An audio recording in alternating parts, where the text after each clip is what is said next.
And welcome in, ladies and gentlemen. Welcome to some Detroit Sports Talk here on the Fifth Chapter, presented by CashToBitcoin.com. I'm Dennis Fithian, joined, as always, by Brian Jelinek. Hey, Jelinek, how are you? I'm doing well, Fifth. I'm doing well. I can't wait. There's football on tonight. We got great football this weekend. The Wings won. It's all around. It's a nice Thursday in the Jelinek household over here. Yeah, I'm a little concerned about DeAndre Hopkins. You know, he's I got Kyler Murray, and I've got the stack with DeAndre Hopkins, but Hopkins is just like he's been all year long. He plays, he's tough, but he didn't practice all week. He's like limping into this game, and I'm expecting like three. I'm playing the number one team. I'm expecting like 3 catches for 25 yards. I need a lot more than that. So that's fantasy life. That sucks, but, you know, that's part of it. Yeah, I feel that. I am 3-4 in one league and 2-5 in the other. So I am well aware, and I am not having a good time when it comes to fantasy football.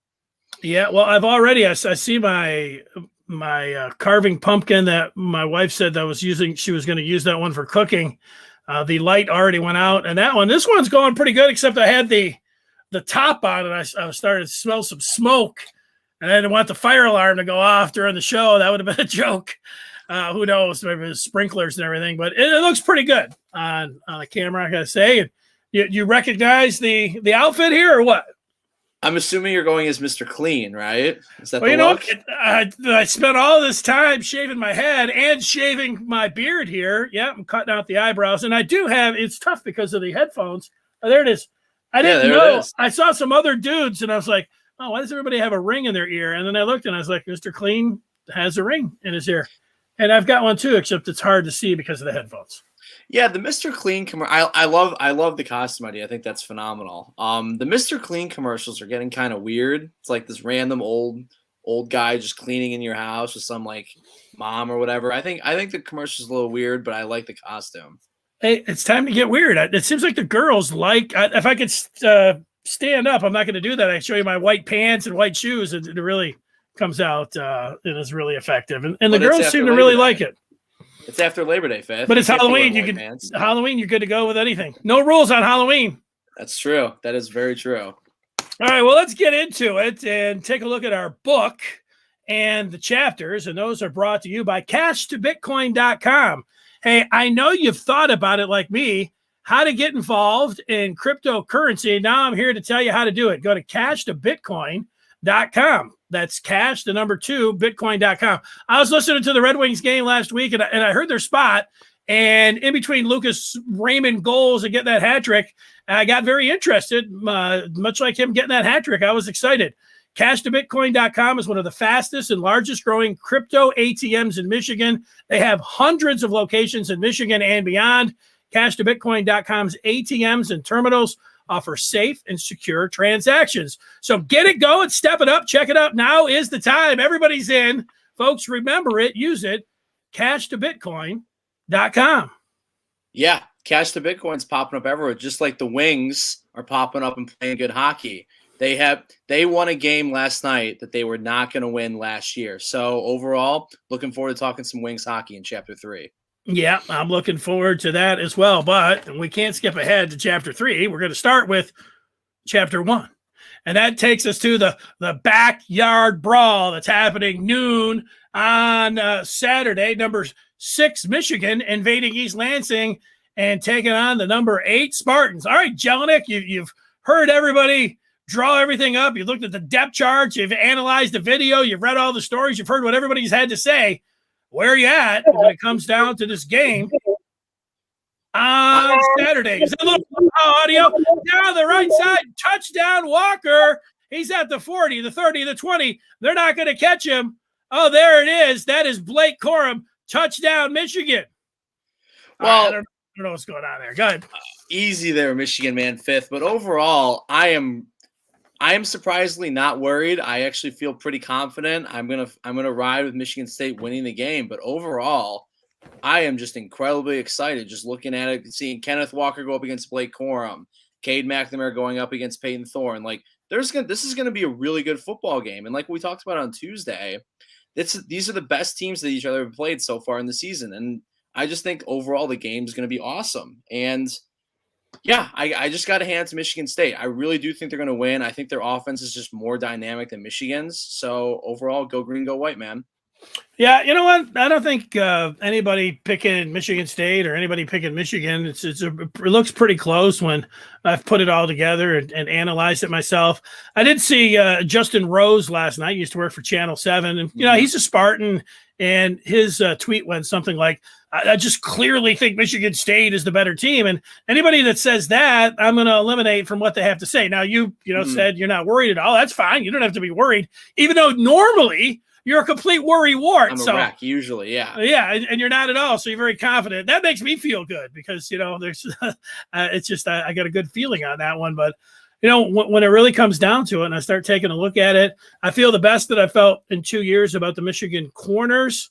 I feel I think like the Michigan defensive line is something here. When you go to Aiden Hutchinson and how Ajabo's played, the two defensive tackles, I think Michigan's defensive line will be the story of this game afterwards. But I really think the key on defense for Michigan, just like it's going to be for Michigan State, but for Michigan, both Nebraska and Northwestern were able to do some things, scheme some things up against their linebackers.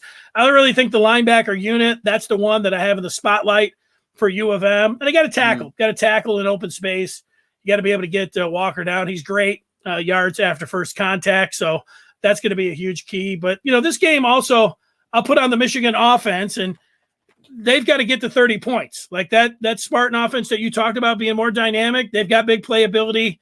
Kenneth Walker is the real deal. I don't think Michigan's going to slam the door on him, although, Nebraska and Indiana held him under 4 yards per carry. And, I thought he was going to be able to – Peyton Thorne talked about him being able to do everything. And, as a running back, he has been able to do anything, but they haven't exploited him in the pass game. I bet that they've been working on that this past 2 weeks. But I really, when it boils down to it for me offensively for Michigan, I think the Spartans are going to be, they know that Michigan wants to run the ball. U of M's wide receivers got to step up. And Cade McNamara, however it works, he's got to step forward too. Throw with more anticipation. Throw with more zip. And those wide receivers can help him out winning some of those 50-50 balls and really going up and making some plays for him, because they're going to have to make some plays. I don't think they can depend on Hassan Haskins and Blake Corum, as fine of backs as they are, and Michigan's offensive line. And we don't know if Trevor Keegan or Zach Zinter, their two best offensive linemen, are going to be available. And the Spartans have, strength and depth at defensive tackle. So that worries me a little bit. But, man, if I see Zinter and Keegan in there, I'm going to feel pretty good. And, now's the time. Ronnie Bell was a huge loss for Michigan. Cornelius Johnson, he really needs to go up, and he's got to make some plays in the passing game. I think Eric All has to be one of those guys. Roman Wilson came back for a couple snaps after hurting his wrist a couple weeks ago. He could be a big factor in this game. Jelinek, I've got two X factors, one on each side of the coin here that I wanted to throw your way, and I wanted you to think, I don't know, X factors could really be anything when you come down to it. But have you thought of anything else when it comes down to this one? Yeah, absolutely. And I'm just thinking on the offensive side of the ball for Michigan, and what Michigan State's game plan is going to be is just to stack the box and make Kate, and they're going to stack the box and just eliminate. They're going to try to eliminate the running game for Michigan, and the X factor is going to be Cade McNamara.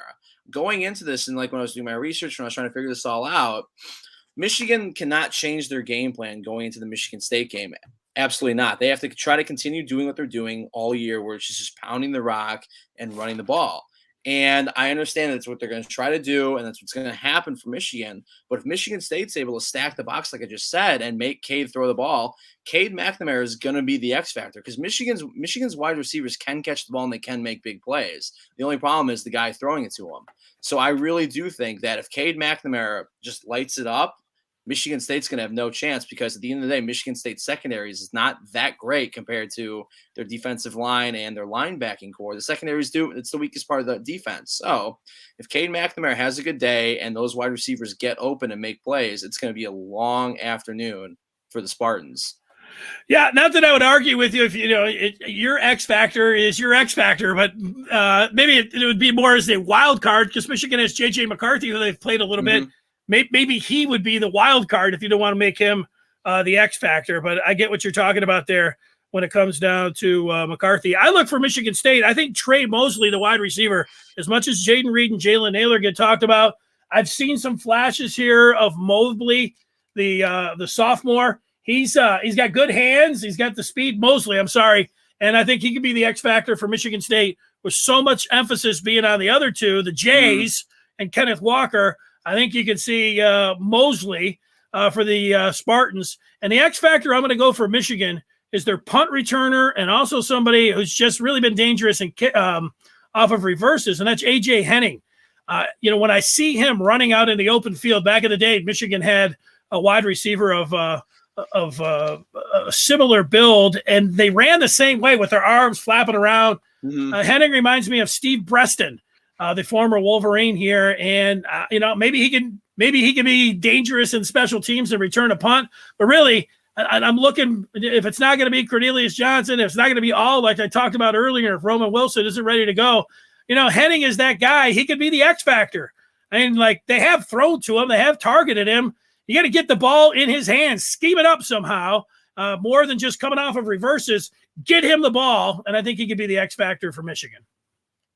Yeah, I honestly can't argue that. I can't argue that one bit. I just now you're talking and making me get kind of worried for the game. I really didn't want to have that going into this evening because I felt pretty confident about the Spartans all evening, but you're basically right. And I honestly think that if Michigan State's defense is not up to the task and Michigan just continues doing what they're doing on the running the ball and just eating chunks and chunks of time off the clock, it's gonna be a rough day for the Spartans in East Lansing. I'm still shocked though that Michigan State is a home dog compared to Michigan. I thought the line would be a little bit closer than 4. We'll talk about that more when we make the picks, but I'm just a little shocked about the line, and I'm really curious to see how the game's gonna go out. Yeah, you know what? If I was a Spartan fan, I think I would just jump on the money line, and you get great value there. Whatever whatever kind of money you're putting down, right? It looks pretty good. I haven't actually done it myself, but I know that when you're a 4.5 point dog and you go ahead and pick that money line, it's like, ooh, I get this much back, and they just win. So yeah, this really feels like a money line game if you're a Spartan fan. Although I think if you take the points or if you bet the money line, I think you'll be disappointed in the green that you'll have coming back if you're a Spartan fan on Saturday. But that's just me. You know what? What about the feedback? Mr. Clean says, read the feedback.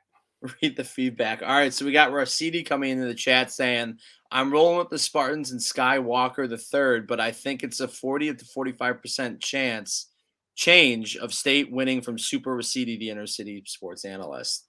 Super Rashidi, are the Spartans wide receivers better than the Lions wide receivers? This is what I want to know from you. I'm going to go out on a limb and say yes. I think at the end of the day, when those receivers get to the NFL, they will be better than what the Lions currently have. So that's a no-brainer. And then we have Sideshow Raj in the chat saying, thumbs up or thumbs down on candy corn.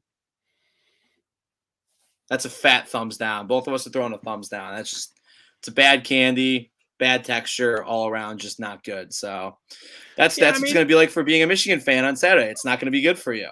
Look, it's so 20th century candy corn, man. There's so many good options now they've got going, putting things together. It's like, man, I can remember trick-or-treating back in the day in Brightmoor, going up with my bag, and they would put they had these black and then these orange for Halloween candies, and they must have been the cheapest. They were hard as a rock. They tasted like a little hockey pucks, but almost every other house, somebody was dropping those in there. You got home, and when you dump the candy or looking through to make sure everybody wasn't sticking pins in them or putting arsenic or anything else back in the day, that, man, you just hated that. And you didn't like the candy corns either. Come on. Yeah. It's not my cup of tea. We got Brian Chapman coming in the chat saying, I've been on the Spartans in this game all year and I'm sticking with that. And honestly, I have not feeling a lot. Now I'm feeling way better. I little inside information when Chap was on the show. I used to keep track of his record, and he does it himself with his own bets he puts up there. I'm down 4,567. Here's my bet. I'll win 1,000 if I win. But I'm like, man, he's such in a deep hole, and most of his big time picks came up on the wrong side. So I feel great. If Chapman and Jelinek are both feeling good and riding the Spartans, I feel very good as a Michigan fan. All right, so Fifth, here's a question for you. Which team has more to losing the game? I have to side with Michigan. I have to side with Michigan and Jim Harbaugh, just saying for the fact that Mel Tucker's team and the Spartans are not projected to win more than 3, 4, 5 games. The fact that they're 7-0 right now is truly incredible. So let's say Michigan State does lose the game. Nothing's really going to happen with Mel Tucker and the team. Team's getting better. They look better this year. And at the end of the day, it is kind of a house money type deal. What do you think? Yeah, I think that's right. I mean, I don't know how you argue that it's not house money, except that you only get these shots where you're going to be 7-0 so, infrequently, so you take advantage of them. But you're right. And I didn't think, State last year was going to win a game. And so to come back and to be sitting here, they're already over their total in Vegas. We're sitting here. I thought they were just going to win 5 games. So, yeah, I mean, that seems like the ultimate definition of money. Their house money. It's a tricky thing, though, because over the years, it almost always seems like that it's like Michigan State has nothing to lose and all the pressure's on Michigan. It always seems like that, and I hate that part. It's like once in a while, I like to see Michigan be playing with house money, but I don't know when the last time Michigan was playing with house money. It never seems like they are. I'd like to have them, have a little bankroll that they can just throw out there and feel good about it. But that's all right. You know what? I think they're ready to shoulder the expectations and the pressure and go out there and come away with a victory. Although, you know what? I think State does have when the case for Michigan State is they can run it with Kenneth Walker and they can throw it with the 2 J's on the outside, and Peyton Thorne's been pretty good. If you were telling me who would you like in the last 2 minutes of the game, when you have just what I said, you have the passing and the running attack there of MSU, or of the unproven part with Michigan and then relying so much on their 1-2 punch in the running game. Yeah, I think that I get that for Michigan State. But I think on the other side, Nebraska, this is what I would worry about the most if I was a State fan. Against Nebraska and against Indiana, the 2 best defensive lines that they faced, they were able to corral Walker, and they were able to keep the safeties deep, and they were able to keep Naylor and Reed. Now, Nebraska ended up giving up a punt return, late. That wasn't good, but I think the underrated aspect in this game is, everybody knows who Aiden Hutchinson is, but Michigan's defensive tackles have been playing well. Yeah, Morris has been playing well. Ajabo. I think the difference in this game is going to be Michigan's defensive line. I like Michigan 30-25. Whew.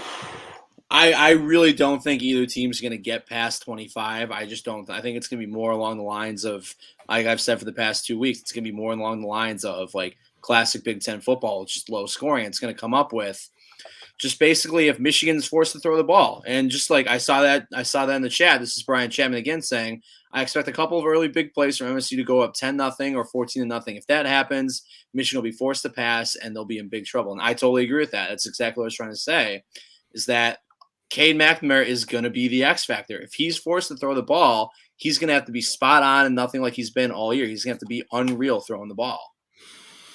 The super one saying he believes Coach Mel has to really think outside the box and let a lot of special play. And I believe he will jump on Jimmy. On the other hand, doesn't do a lot of trick plays. Melly and Jimmy, I hadn't really thought about that. You know what? Trick play. I think both teams will run a flea flicker. Yep. If we're out here thinking of trick plays. I think Michigan will use the East Lansing product number 1, the true freshman, Andrell Anthony, on some kind of double reverse or pass. So trick play for Michigan goes to Anthony. What would State do besides a flea flicker that they would want to put in for this game? You know what? They had Hunt, the backup tight end, throwing a pass on a 2nd and 5 against Indiana when they were in the Hoosiers territory and throwing the pass back and some real trickery to Peyton Thorne, who made a great catch. It was a great throw and a great catch. So, are they ready to dial that? What would be the play that let's put a little Statue of Liberty this time for Hunt. He's going back, and instead Naylor's coming around and he's taking it. That's my prediction for you. I think that would be awesome. But I think you're going to see at least 1 or 2 fake punts throughout the whole game, whether it's for sure one from Michigan State, because Mel Tucker and the special teams have definitely shown that they'll do something like that and go outside the box. But I could see both Michigan and Michigan State running up some sort of fake punt or something along those lines. Absolutely. Wait a second. We're talking about the Spartans and not the Lions. That's next chapter. I know. But, hey, Mel Tucker's gone out and tried a fake punt here and there, so I totally believe that that's something that can happen. Well, And go ahead. I was just going to bring up one thing about Mel Tucker that I forgot to bring this up earlier. It's just the fact that he's had some really bad coaching decisions with clock management and all that within enemy territory and all that on the other side of the field. So I am really looking for Mel Tucker to be on his A game this week and not have just blunders with the clock management and play calling and all that. So that is one thing I am nervous about is the time management within 2 or 3 minutes of a half for the game. Look at that. All right, let's keep it going here. Do we have some more feedback that we want to get to? Let's get before we get to our guest, Adrian Myers from Keeping the Score. Let's head out to Sad Valley. No, I'm sorry. It shouldn't be Sad Valley. It's Happy Valley. It's our intern, and his name is Pete. And there he is, Mr. Finelli, out in Happy Valley. But he's got a smile on his face, I'm doing better. I think I've pretty much gotten over last weekend. Short memory. Short-term memory, yeah. That's the great thing about, they call you a kid. It's nice to be a college student kid, but, you guys are resilient, man. You bounce back. You don't sit around dwelling on things, Like froze up for a second. Oh, I did? Okay. Yeah. All right. Well, I mean, I'm 25. I still feel like I can bounce back after something bad like that. I mean, Michigan State, God forbid they lose. I'll be ready to go and talk about it on Tuesday, so I'm not worried about that. Oh, absolutely. I'm excited to watch this game. Come talk about it on Tuesday. Really lines up really nicely. Get to watch this game at noon, and then the Penn State Ohio State game, which again not as excited for as I wanted to be going into this weekend, but still two really good games to watch this weekend. Do you have a pick, or are you just going to wait to the FithChapter to make your pick then? So I don't know. You want to give us a little tease, or yeah, you got to wait. I don't want to spoil the FithChapter. No way. All right. So how about this? I'm going to bring Sideshow Raj in with this comment, just saying, do you think the winner of the game wins the East? I'm not sure if he's talking about this specific game or the game with Ohio State. I'm going to assume that's for Michigan State. But I think he was Michigan State, yeah. Pete, we'll start with you. What do you think? If Michigan or Michigan State wins the game, do you think they'll be the favorite to win the East? No, I mean, let's be honest. It's Ohio State. It's always been Ohio State. The winner of this game is going to be who basically if the East had to send somebody to go compete with Ohio State, like, all right, here's the team who's been winning this division for the last however many years. Someone's got to go take them down. The winner of this game is going to be that team, most likely. Say, hey, go challenge them. See if we can send somebody else to the Big Ten championship. But they're the favorite. They've always been the favorite. I hate to say it, but that's just how it is.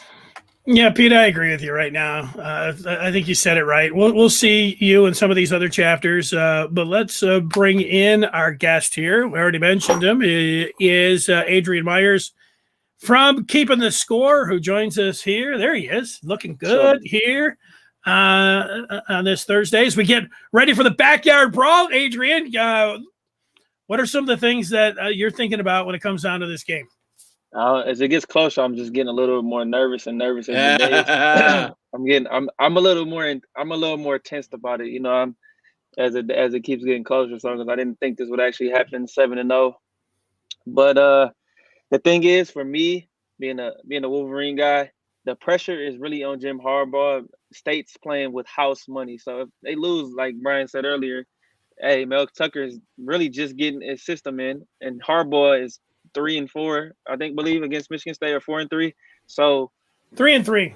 3-3. He needs to. This is a must-win for him. If he loses this game, and I know this might sound really blunt, since a hot take, but it's done. I'm done with him. He's got to go after the season. I can't have them win 10 games and their 2 losses be against Ohio State and Michigan State. Yeah, I completely agree. And I think that more Michigan fans are going to jump on your bandwagon for that specific reason. And listen, I think Ohio State is one of the 4 best teams in the country. I think they should be in the playoffs, stuff like that. They're incredible. And if you're so is that going to be a 9-1 Michigan team going in and playing a 9-1 Ohio State team? Let's say that Michigan does beat Michigan State.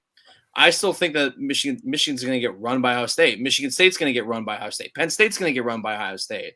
And so you're right. If Jim Harbaugh goes into that game with a loss to Michigan State, he's done. There's no way around it, losing to both Michigan State and Ohio State in year, what is this, year 8 of the Harbaugh era? Year 7 of the Harbaugh era.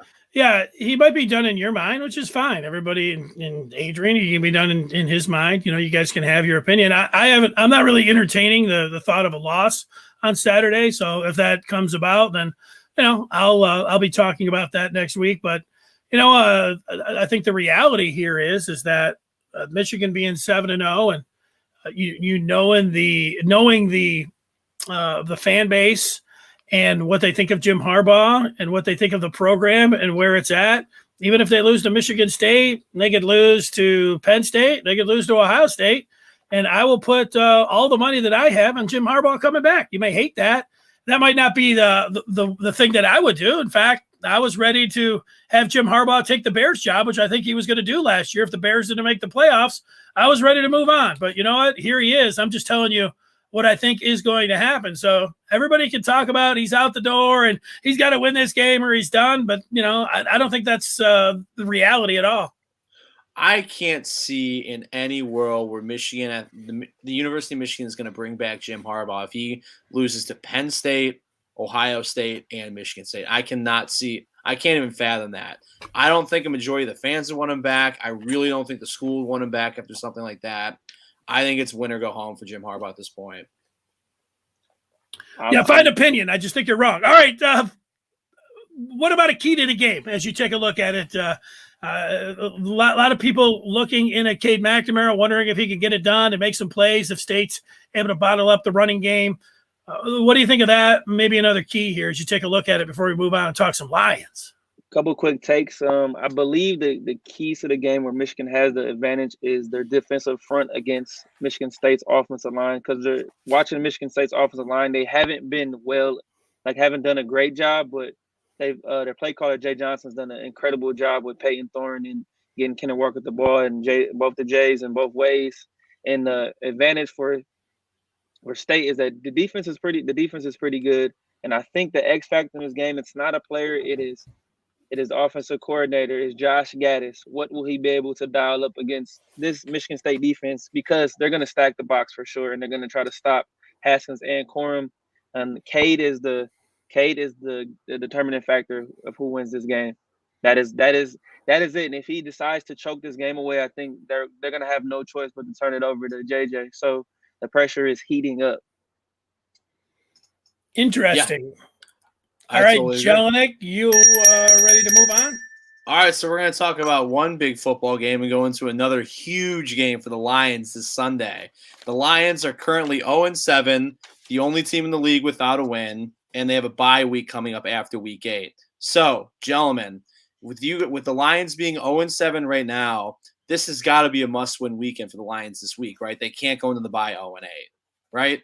It's just that simple. This is their best. This is probably their best shot to win the game. And if you go into the bye week, 0-8 against a Philadelphia team who's looked pedestrian, it's a bad sign for Dan Campbell. I'm not saying he's out of there, but you're really gonna lose the voice of the team. It's already starting to look like that as it is. Yeah, I totally agree. Just for the fact that, listen, I get it. I think the guys love playing for Dan Campbell. I think Dan Campbell will be a good NFL head coach. But as of right now, just going 0-7, 0-8, 0-9, it's just got to kill guys mentally. I just feel like people are going to be just tuned out at that point after that. So I think you have to be 1-7 going into the bye just for the fact that you can sit on a win for 2 weeks. Fifth, what do you think? Well, I think that I agree that this is going to be their best chance to win. They got the Steelers after the bye, and then they're going to the Browns. So that's 0-9, 0-10. And then, Thanksgiving, I say it all the time. People always say, Lions are going to win on Thanksgiving. And I've seen the Bears a number of times chop up the Lions on Thanksgiving. I've seen the Vikings do it as well. I wouldn't be, planning my whole day or my mood around the Lions if they're 0-10 rolling into Thanksgiving. But yeah, I think they've got. I bet the Lions on the money line against the Bengals. I'm going to come back. I think they're going to get this win here, and You know what? Jalen Hurts will probably run all over him. He's the Eagles. He's their best passer. He's their best runner. Well, he's probably their best wide receiver too. But I think the Lions can. I think this is where they get the victory. Yeah, I totally agree. I just think this is the time. They're only going to have a few options or a few chances left for the rest of the year. So I totally agree. This has to be a win at home. Goff has to stop turning the football over. Yeah, give me one interception, not 2 or 3. Just if you're going to turn the ball over, just do it one time for me, please. He's acting like Jameis right now. But I will say the defense. I actually will say the defense has looked a lot better over these last couple of weeks. They're playing a lot better, even with some of the guys who on the roster stink. And Philly's wide receivers are terrible. I'm sorry. Thought Jalen Reagor was going to be the guy. No, Devontae Smith's okay, but they just don't have it yet. So they got to take advantage of this opportunity in order to get a win. Yeah, on top of that, the Lions have won 3 of their last 4 or 3 of their last 5 against the Eagles. 3 straight and 3 of their last 5. So the Lions have the Eagles number, which is shocking to say, but here we are. So it's got to be a must-win for the Lions. All right, let's look a little at the feedback here. Adrian, Finale saying Campbell needs to use the same type of aggressive play calling that he did last week. You agree with that? Oh, I totally agree with that. I like the fake punt they did. That they got some momentum going and they were close in that game. I kind of, after we talked about it last week, I kind of thought like, hey, maybe, you know what, when I watched the game, I'm like, it's going to be a lot closer just because they're going to play hard because they got a point to prove to Stafford and company. But when you're 0-7, I mean, what do you have to lose? 0-6, 0-7, what do you have to lose? Just throw everything, the kitchen sink out there. Why not? Show the players that you are committed to winning no matter what it takes. Yeah, and as far as the Lions making a deal, I think that they made one today. Oh. Let me see if I can find it really quick. Oh, I had no idea about that. I would say, off the top of my head, I would say the Lions are not. I think they're going to be relatively quiet at the trade deadline, just for the fact that I don't think they have anybody really to trade. Taylor Decker's hurt. Hawk's constantly banged up. They're not going to trade DeAndre Swift, and I have no idea on defense who they're going to trade because I don't think anybody would want Trey Flowers' contract. So they're not trading Hawkinson. So. Yeah, Here it is from Falling Flood on Twitter. The Lions announced the trade for the first overall pick for a bag of rocks. I guess so. I didn't know. Maybe I just saw that wrong earlier. Yeah, you know what? If there's a team, I don't think they should trade DeAndre Swift. I know there was some thought about that. No, absolutely not. No, I don't think they should trade Hawkinson either. And I don't think that even if Ragnow and if Decker were healthy, I don't think they should trade them. So, I mean, if there's some, Rob Diddy's boy Anzalone or something, if somebody wanted to give him a pick or something for one of their defenders, I don't really foresee that happening. Anzalone? Yeah, right. Anzalone's not very good. No, he's not. But, I would take that, right? Like, I would take picks, but I don't see Lions. They don't really have much that anybody's going to want, so. No, they don't have anybody that anybody would want. So I will give Jared Goff away for free. I'll agree with that. Take him. Yeah, well, then you would have totally you can't give him away for free. It'd be like $20 million in dead cap or whatever. They've already ate like $20 million there, so that's unrealistic as well. So that's not happening. All right, Adrian. Well, I understand that. Well, okay, I'm just talking. We're going to have to get to some the Pistons, we were excited to talk about them, but they haven't been very exciting, to open up the season. But we're hoping Saturday we're going to see some Cade Cunningham. And maybe next Thursday we can actually sit around and talk about some Pistons. Yeah, they'll lose. They're playing Philly tonight. So that's going to be another fat L they'll take. So, but I do like what I'm seeing from Sadiq Bey this far. He's been the only guy really that's been productive and consistent on this roster thus far. But is there any word on Cade? I haven't heard anything yet. So crossing our fingers for Saturday. Yeah, allegedly he's going to play. Let's do it. I'm excited. Here's a quote from Casey. We'll see. Stop asking me about it. I don't know. That's where he's at right now. All right, Adrian, it's great having you on, and we'll do it again on Thursday. All right, sounds good. There he is. Later, man. Keeping the score. We would have your picture and everything up there, but Rob lost his everything. I don't know. But he has Anzalone ready to go. Yeah, he's ready for that. That's it. So that has us moving to the third chapter if you're ready. Yeah, let's do it. You want to talk a little puck? That does get us to the Red Wings. They won last night. They're 4-2-1 now on the season. They win in overtime. How surprised are you here about the Wink Wheelers?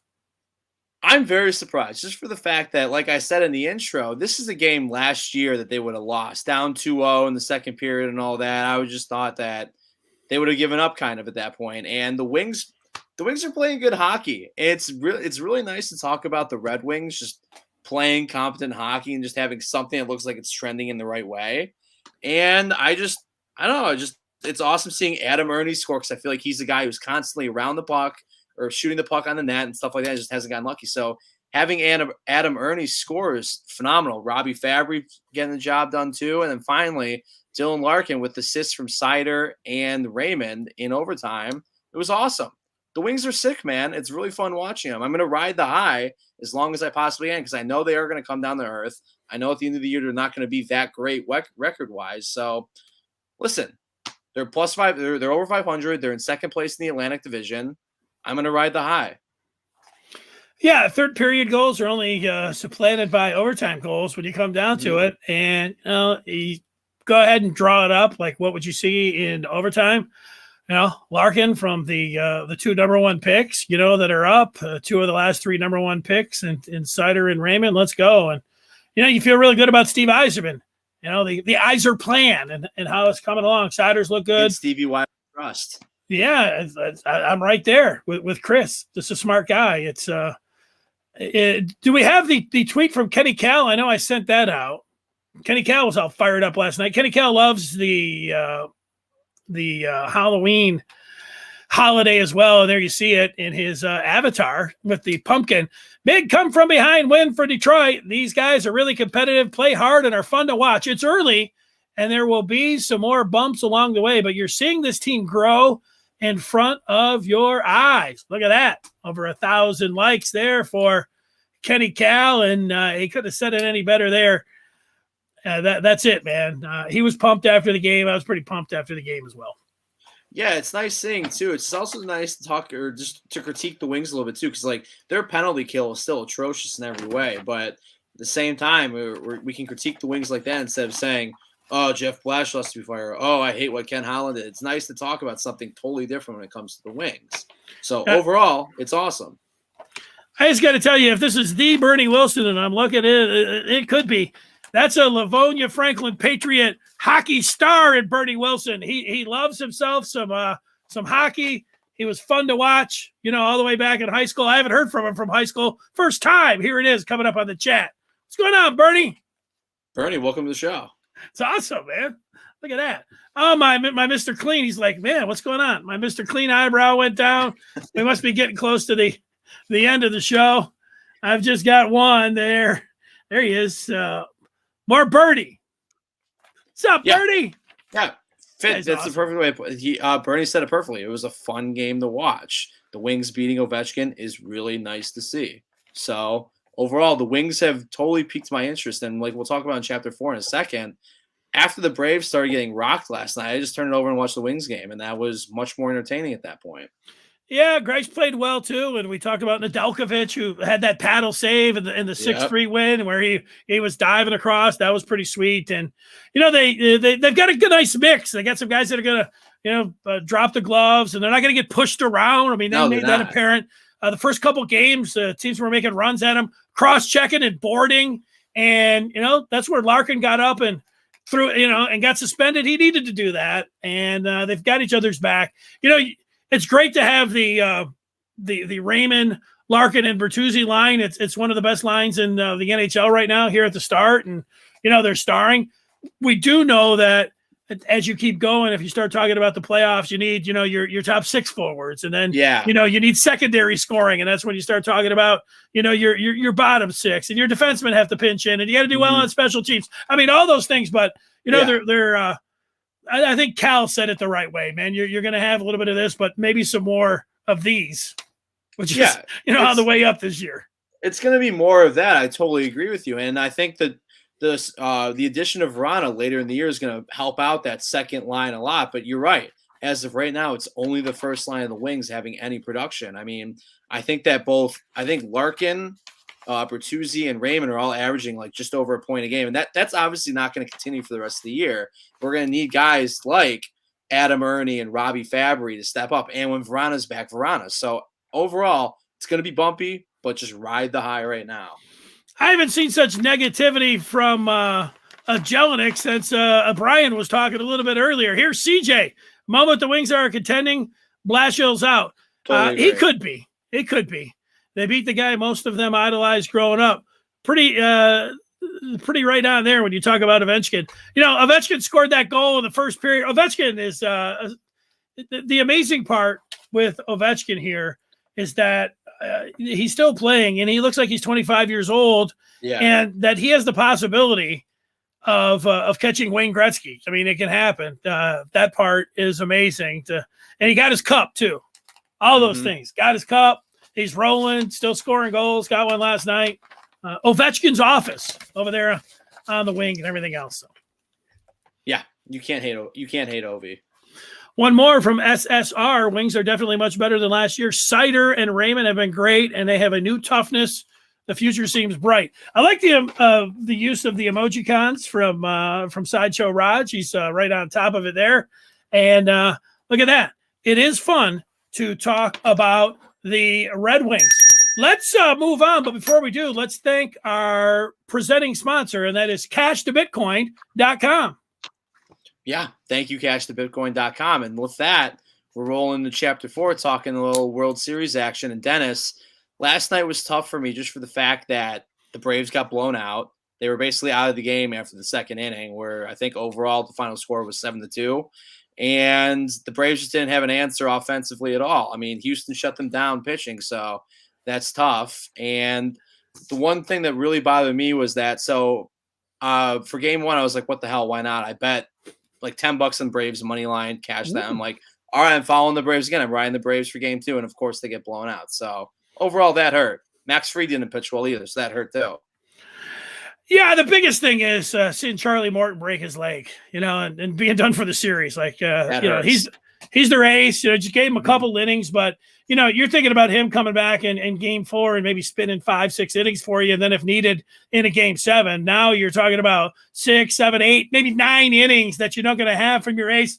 That really puts you up against it. They lost Acuna already. I mean, they're a good team, and they pitched well, but, then I know Astros are saying, cry me a river. We lost our starter too, but that's a huge blow once you have your team in for the World Series and you lose your ace like that. But, as much as everything was fantastic in the first game, but the Braves winning 6-2, you also, and we saw with the Tigers in 2006, people were worried about the bullpen. That's what I was worried about, the bullpen and the layoff. And it ended up being, the pitchers couldn't field their position. They were throwing the ball, and, you just can't give them runs like they did in the second inning. That was like some hot rod play that you're making in spring ball. Yeah, it's nothing that you want to see there. And, you're giving them a run and that kind of momentum, man. We saw it last series against the Red Sox, and they just flipped the switch. They just get it going. And those bats, man, they just feed off of each other. Altuve got him going in the 8th inning when he hit that home run. Yeah. And then they haven't looked back, although you see it in game 1, but it just feels like the Astros because of the Morton loss. But there's the other side when you have these long 7-game series and everything. The job of the Braves, where it was to go into Houston and just get one of those games. They got the job done, so they should feel good about that. Hopefully it is a long series. I enjoyed the first 2 games, even though they were a little bit lopsided. It's still the World Series, and it's still fun to watch. Yeah, I totally agree with you. I want the series to go at least 6 or 7 games, so I'm right there with you. And it just showed that how good the Astros are when Bregman, Altuve, and Carlos Correa are actually hitting the ball. I don't think Correa had that great of a night last night, but Altuve and Bregman certainly did. And I know they've been kind of absent in the playoffs, and the Astros have gotten by. But overall, if those 3 guys aren't hitting the ball, the Astros lineup is cooked. And if 2 of the 3 guys like last night were hitting the ball, it may be game over for the Braves already. Just Correa, Altuve, Bregman, Michael Brantley, Kyle Tucker, that lineup is potent as hell. And that's just going to be tough for the Braves bullpen. We've seen the Braves bullpen struggle at points in the Dodgers series. Yeah, Altuve's something else. He's a freak. He is. I mean, he's 5'5". I think the bat that he uses is about 5'5". You know, he just gets up there. Seriously. He just hacks away. And, you know, the ball, that stadium's weird, man. Whenever you see him, like, they hit these home runs, they look like they're all the home runs that go out to left, they look like they're like 500-foot home runs. I know. Yeah, seriously. That weird, like, elevated porch or whatever like that. I don't really like the ballpark to begin with. I think it's weird and goofy. I'm looking forward to seeing a World Series at the Truist Park. It's not Turner Field anymore. I think it's Truist Park in Atlanta. So I'm looking forward to that. It's going to be a lot of fun in ATL. I know that that stadium, I can't say that I've been inside it, but I can say that last year when I drove down to Florida, took I-75 to go pick up my mom because of coronavirus, you go right down to Atlanta, you look over, it's like, hey, there's the stadium. Drive right by you. How bad was the traffic in Atlanta? Wasn't bad. I timed it out perfect. And I was like, you can hit the bypass, but it said, just go on ahead. You know, it was during, like, they were having, I was a little bit worried because the night before they had some protests and stuff. And I saw one of the exits had like, 30 cop cars on it. And I thought, wow, last thing I want to do is get involved in some kind of riot, Black Lives Matter riot. Wait a second. I'm just heading down to Florida, but no, I cruised right through. There was no traffic. It was amazing. Worked out well. You ready to flip the page, do some picks? Yes, that does get us to the fifth chapter, as it was so eloquently put. He didn't want to spoil the fifth chapter. That is Pete Finelli who comes on here. The big thing is we have to see just how these scores are going. I knew I had one pick that I was kind of a lone wolf on that I liked last week, but I know I didn't go good on the Monday night game. So are those the scores over there? No, that is what I have going for college right now. Oh, okay. Yeah, from what I understand is that you are a couple games over 500, still around like 12 wins, 12-8. I'm like 11-9, and Pete, unfortunately, still under 500. Yeah. But we power through. Through. It's been rough, I tell you. Predicting, the winner is one thing, but the with the spread is such a pain sometimes. Some of those games you never know. I'll tell you one thing before we do make the picks, and about your point there is like this baseball season.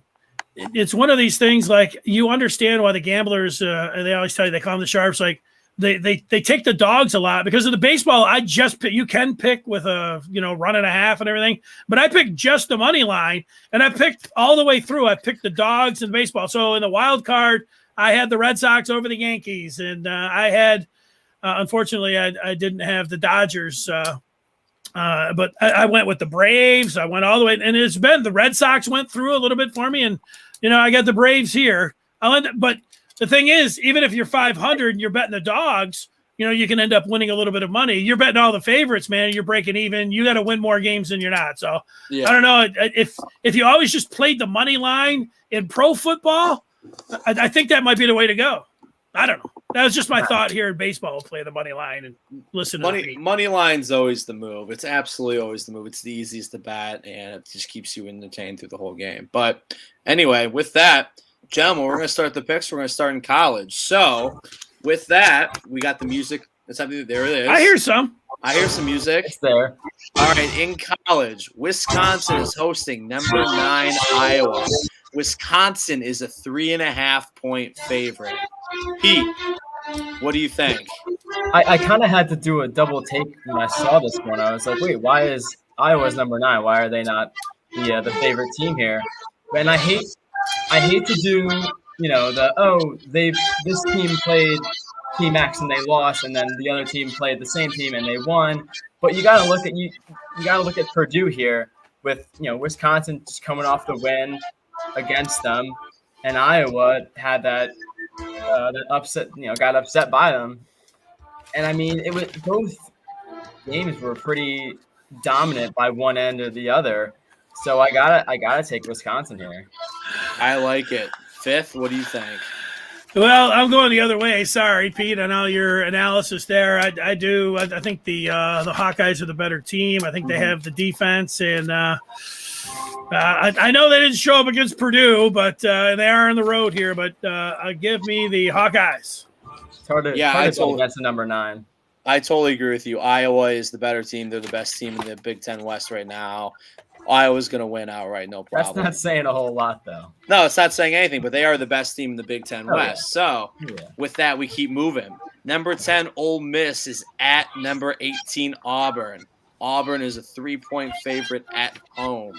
Pete, what do you think about the SEC? I'm taking Ole Miss on this one. Their offense has been looking good. I know Auburn's got -3, so even if Ole Miss doesn't come out of this game with a win, I think it'll be close enough. But I think I like Ole Miss to take this game hands down. You know what? That sounds like a money line bet. I'm right with you, Pete. You know what? Let's jump on. Corral, the quarterback. He might be the number 1 pick in the draft. Yeah. Give me the Rebels. Absolutely. Matt Corral is really good. The offense is really good for Ole Miss. Bo Nix stinks for Auburn. I've never liked him. Give me Ole Miss all day long. And finally, for college, number 6, Michigan is visiting the Woodshed down the road in East Lansing. Michigan laying 4 points on the road. Penn State, P, what do you think? I'm so excited to watch this game, and I've liked MSU this season. They've been impressive, and I've been kind of down on them recently. The last couple of games, I've been like, all right, they should have won this game by more. But I still like them. They got the home field advantage. They've had 2 weeks to prepare for this game, and if they lose this game, I think this game is going to come down to about a field goal. So even if they lose this game, Michigan's not going to be able to cover the -4. So give me MSU on this one. Well, when you take a look at it, Michigan has allowed fewer points than Michigan State, and they've scored more. And you know what? Michigan has a defensive line that I think can wreak havoc. You know, the whole 4 linemen shuffling in and out, that would have me worried if I'm Michigan State. I think Michigan's defensive line and their defense overall shine in this one. I think the first 1 to 30 wins. I think that's going to be Michigan 30-25. I'll lay the 4.5. Give me the Wolverines. Woo. Michigan State is going to stack the box and make Cade McNamara throw the ball. Give me Michigan State all day long at home in the Woodshed. Go green, go white, baby. Yeah, Fifth, you said first 1 to 30 you think it's going to win. I don't think we're going to get that far. I think it's going to be pretty low scoring. Absolutely, Pete. Look at that Spartan defense and where it ranks. I think Michigan might be able to control the time of possession. You might not see as much as Kenneth Walker and Naylor and Reed as you guys might be thinking you're going to see of them when Michigan completely dominates that TOP. Ooh. I am worried about the TOP. I am worried about Michigan just controlling the clock all damn game. But, guys, we're going to move to the NFL now. So, game number 1, Patriots at Chargers. Chargers laying 5 points. We got to lower the music a little bit. We got to lower the music. Music's loud. Anyway, Patriots at Chargers. Chargers laying 5. Pete, what do you think?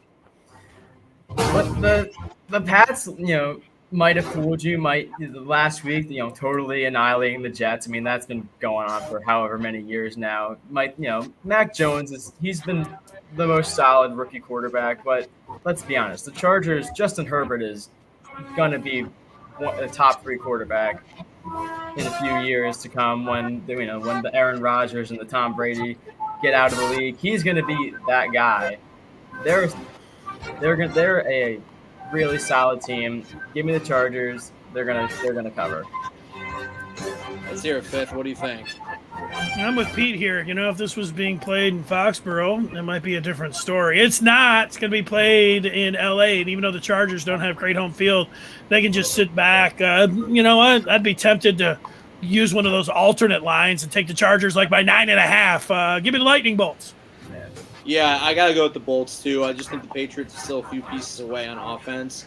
It's really competing. I believe in their defense. I think the defense is good, but Justin Herbert's freaking incredible. I love what they have going on offense. So give me the Chargers. Not worried about that at all. Game number 2 is the Thursday night game, which is going to be kicking off shortly.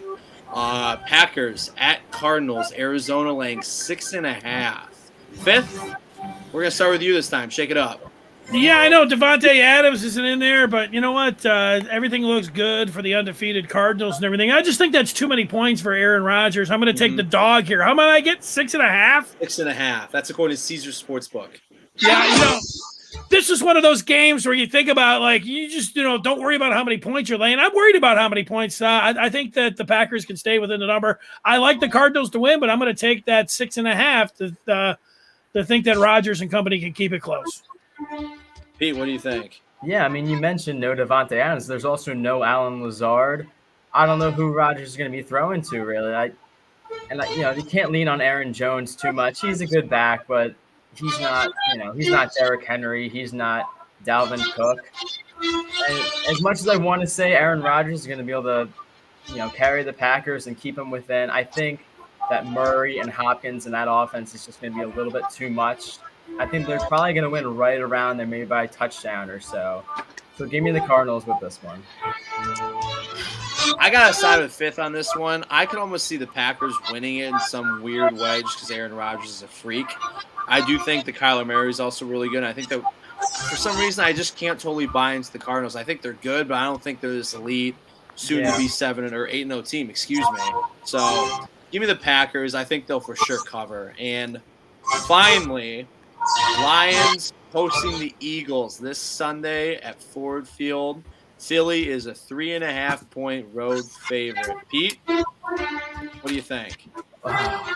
I know we all want to say Lions, and I'm afraid if too many of us say it, then we're going to jinx them, and they're just going to, totally blow it like they did against the Bengals. But I'm saying Lions. This is their chance to win. They're at home. The Eagles are not a good team. They've beaten the Panthers and the Falcons. Panthers have just been getting exposed last week. And the Falcons are the Falcons. Let's do it. Give me the Lions. It's always dangerous. Before I give my pick, let's go to Rob Diddy, who picks the Lions every week. Rob? Yeah, Lions. Let's go. Let's go. They won't cover the spread, though, so it'll be another win for me. All right. I like your background. It's the best hook up in the whole place. Good job, Diddy. Nice job. Nice Michigan shirt, too. 42-0? Absolutely. All day, every day. 42-0 for the Wolverines. Yeah. Best of the business. I picked I already said I picked the Lions against the Bengals straight up. I don't foresee myself picking them again this year if they don't win on Sunday. Heck, even if they win on Sunday, maybe the last game against the Packers. If Packers, maybe the Bears game. Yeah, I don't. Remember, I get very emotional and everything. It's Thanksgiving, so got to watch yourself on that one. But no, I'm picking. I'm going to bet them, and I'm going to pick them here. Money line, Lions on Sunday to beat the Eagles. Give me the Lions a plus 3.5. Why not? Everybody. Yeah, exactly. The Eagles constantly find a way to shoot themselves in the foot. I'm saying the Lions do that too, but I do think that Philly's just not playing good football at all right now. If the Lions can play like what they did last Sunday, the Lions can win the game. Jared Goff, just don't turn the ball over more than once. That's all I need. Just one interception's fine, nothing more. So Lions plus 3.5. Give it to me. I'd love to have the Eagles be the team that the Lions get their first win against. That'd be great. Some Philadelphia hate from Pete. I love it. I love it too. Let's see a couple last feedbacks here. Bernie's got to go blue. Yeah, go blue. Bernie, come on. Green Bay, no points. Win outright from Super Ricidi. How about that? Lions to win, and the Eagles can have the points themselves. And one more from the Superman Finelli, the Lions wide receivers being known for being good to very good wide receivers. By the time of the playoffs, it's bet time. Let's talk bus. He's betting on State. Ricidi loves those Lion wide receivers. I was asking what kind of bet he wanted to put with Brian. The Lions receivers are the three of us. We are the three Lions receivers. They are terrible. It's basically throwing me, Penn State Pete, and Fifth out there on the field. So, see, I don't know where the hell you're coming from with that, but Lions receivers are god awful. What kind of bet you think you could put on there? Like one of the Lions receivers is going to break 700 yards this year. If not, you win. If not, Ricidi wins. Something like that. Ricidi's saying it's a big time. So I think the number originally was 1,000-yard receivers. So I don't think that's going to happen. No, that's not happening. So we'll let Ricidi think of something. We'll think of something that we can put on it by Tuesday. Well, when we come back Tuesday, half of the show is going to be very happy. And the other half, Jelinek, going to be crying, and it's not going to be a lot of fun for him. But we'll see if he shows up here on Tuesday after Michigan's big win. Any final thoughts? Go green, go white, man. Enjoy your Halloween, everybody. Yep. Pete, be safe out there in Happy Valley. We want some more pictures. Remember that. We're waiting for them. Gotcha. Don't skip out on any more games. I know that the Ohio State game's on the road. Hopefully you watch. And we want to thank Rob Diddy and also from Keeping the Score, Adrian Myers, and everybody for joining us on the chat. And for Brian Jelinek, who's going to tell you goodbye, I'm Dennis Fithian. Happy Halloween. Goodbye. Happy Halloween, guys. Good evening.